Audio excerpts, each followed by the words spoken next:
matchup coming to the ring right now here in the Pueblo Convention Center. We have Cruz Bustillos coming to the Top Shelf Real Estate blue corner. He'll be meeting James Huff. Definitely an entrance here for Mr. Bustillos, as he is accompanied by a full mariachi band. I'm gonna have to get me a bowl now. Oh yeah, I got you hungry over here. I'm always hungry. And we have another elimination bout coming to you here. 3 rounds scheduled for 2 minutes. We have referee Stephen Belea, the third man in the squared circle here for this fight. White gloves for Cruz Bustillos, red gloves for James Huff. James Huff able to stay outside of the reach of Bustillos right now. Considerable reach advantage, but Bustillos is coming in with those body shots. I mean, that's you can see he's setting it up and he's trying to go inside with the overhand as he comes in. Yeah, I think, you know, I mean, I think he's coming up high with the hook, and I wouldn't be surprised if he dips low with that left hook to the body before long. Good jab, setting it up. Jab to the body there. I knew the body shot was coming from the left side. You know, he just threw the jab versus the hook. He's swinging a little wild there, but, you know, James Huff, he is definitely keeping his distance, timing. He's getting his reach down. You can see him trying to fill out Cruz right now. Cruz is definitely throwing heavy shots within that, and not all of them are landing, James. So it's going to be interesting to see how the energy efficiency and that output continues throughout the contest. You know, I like what I'm seeing, though, from James Huff. He realizes and recognizes that he's the longer fighter. He's staying at his range, and he's able to draw just enough to where he can still touch Cruz, and Cruz can't really touch him. He's pretty much rolling and slipping most of what Cruz is throwing. He is. A lot of the feints Cruz is trying to do, he's going side by side, kind of like a peekaboo pattern of Mike Tyson, but he's not really stepping in with it to make it effective. You know, you got to do the peekaboo, got to walk in with it. Huff, like I said, he's staying his distance, keeping the outside. He's getting a good feeling. Ooh, nice counter. Right hand landed. There counter right hand from Huff lands. Definitely using that reach again. I'd like to see him start popping off that jab a little more.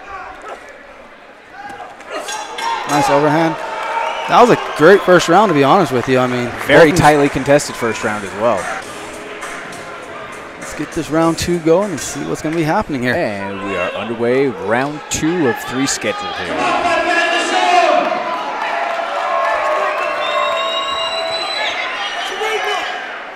Counter right cross lands. James Huff, he's actually taking initiative now, stepping in like I was thinking he was going to do.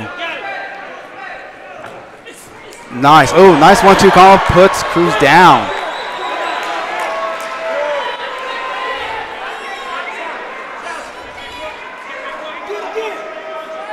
Referee wipes the gloves off. Cruz Bustillos good after the standing 8 count there from Stephen Belea. You kind of see how James Huff has that Philly shell sort of stance. I think that's an incredible strategy, especially with the way that Cruz has been attacking him. I mean, you use that range, roll that shoulder over. You're not in danger if he's not connecting with you. And just keep on playing the counter-punching game. Employ your offense. When he takes that breath, you step forward and you can go. Otherwise, he's leaving you enough opportunities when he's swinging wild to counter-punch. Take it right there. And you see Cruz Bustillos, he's a right-hander fighting orthodox, and you see Huff, he's a southpaw Philly shell. When he overextends with that right, that leaves that left wide open for Wide Huff. open. Yeah, just as you mentioned right there. I mean, poetry in motion. You know, I love the Philly shell. It's one of my favorite boxing styles, I'm not going to lie. It's so crisp and clean, and to be honest, like, I used to hate Floyd Mayweather from using it because he's so good at it. But now I see the art behind it. I see how effective it really is in boxing, and it's honestly, it's something it's very hard to counter. Looks like he's putting on more power to those punches. Yeah, Cruz that left cross that went right through, that seemed to split the guard, kind of backed Cruz up for a second.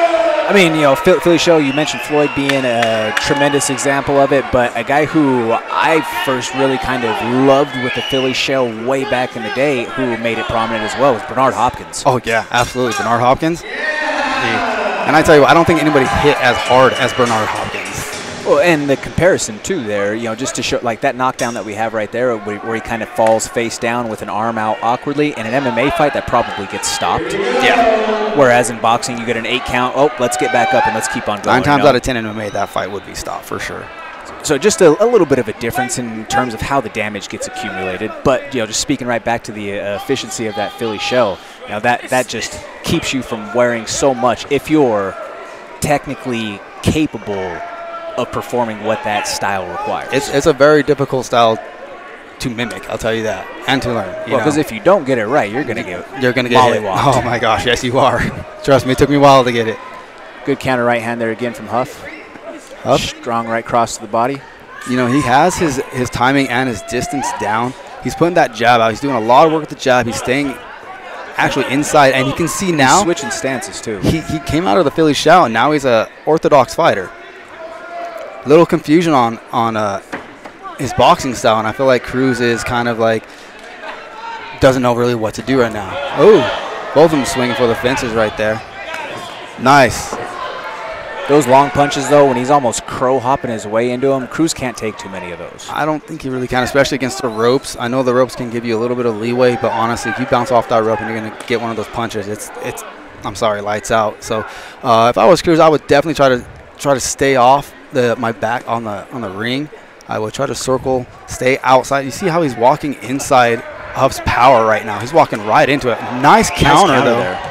I would, this is just me from the outside looking in. If I were Cruz, I would try to clinch up a little bit more just to try to get back, to try to get into tighter spaces, to break up the rhythm and the timing right now that James Huff has going on. Because he seems like he's in a flow state almost right now. He's more like a reactive type boxer at this point. You see him backing up, and he's actually backing up in a way into, his Huff's power hand.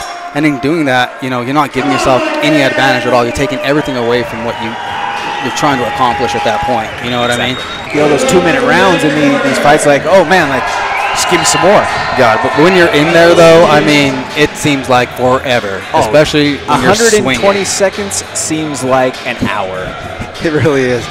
Well, man, a lot of people don't know what it really takes to be in this ring. It's countless hours of cardio, putting your body against your mind, you know what I mean? Breaking your body, breaking your mind.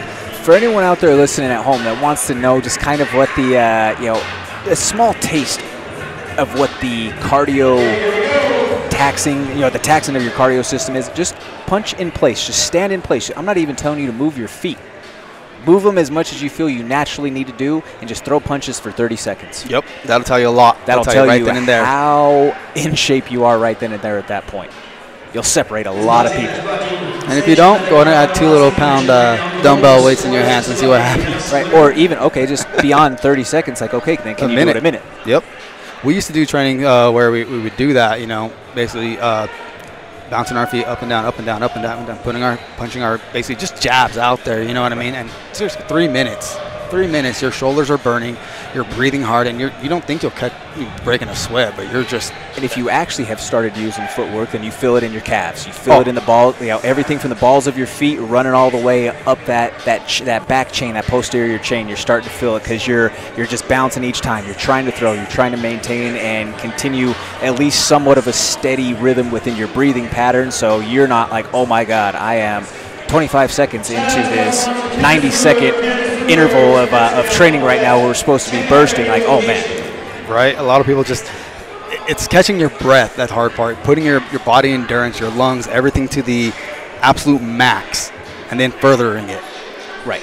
It's like you're on a mountain peak, and now, I got to climb hard. But that's a great point that you make right there, though, James, because you have to experience that in the training, right? Absolutely. Like, if you're experiencing because you're going to get pushed to the brink of the fight, but if you've never been pushed to the brink and you've never figured out what your threshold is inside of the gym, you're not going to be able to cross those barriers. You're not, and that's what, when you have good teammates, those are the teammates that will show you exactly what you're made of. Because who else would you want to punch in your face besides your best friend? Absolutely. Our official congratulations to James Huff there, coming out of the Romero Insurance Agency red corner. The short notice replacement comes in and gets the job done.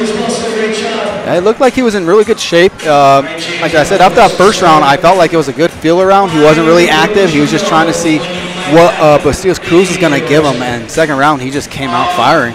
Yeah, hey, I mean, all credit to him. He showed a savvy from each side. Yep. And hey, all more power to him. Let's hear from our winner. Yeah, a big old shot, knocked him back in the corner, almost brought him down. Were you thinking you could finish him in that round? Yeah. I just wanted him to respect my power, and yeah, I'm kind of disappointed in myself. Well, you won the match. I know you did. You dedicated the match to your father and your uncle, Big Road. Anything you want to say